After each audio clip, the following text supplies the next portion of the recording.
And up next here we got Paul Craig versus Muniz, and this is a really interesting matchup. Two guys that you can kind of argue maybe have the best jiu-jitsu in the division, and we're gonna find out, if they tangle on the ground, who has a better jiu-jitsu between the two of them. But Paul Craig, he's a guy that is a known commodity at this point.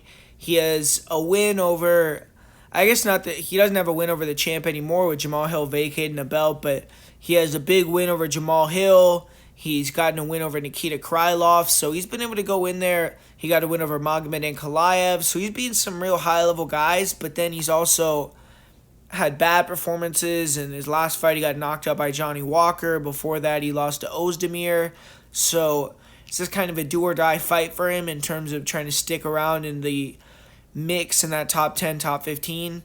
And Muniz, he's someone that went up really fast on the UFC scene. He won 3-4 fights in a row. His last fight, he fought Brendan Allen and ended up losing that one, getting finished on the ground in a fight where obviously that had to be a little bit embarrassing with his background. But this fight, I think stylistically, is a lot better matchup for Muniz. I mean, when you look at the striking, both guys are grappling centric, but I feel like Muniz is bigger, longer, and he's sharper on the feet with his hands.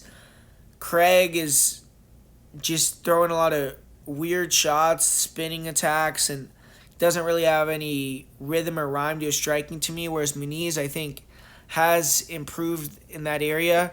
And I feel like Muniz has the better wrestling, too. He's the more explosive fighter. Paul Craig does a lot of pulling guard, and he isn't necessarily the greatest wrestler, whereas Muniz does have a nice double leg. And it's going to be an interesting battle because Paul Craig likes being on his back. Muniz likes being on top.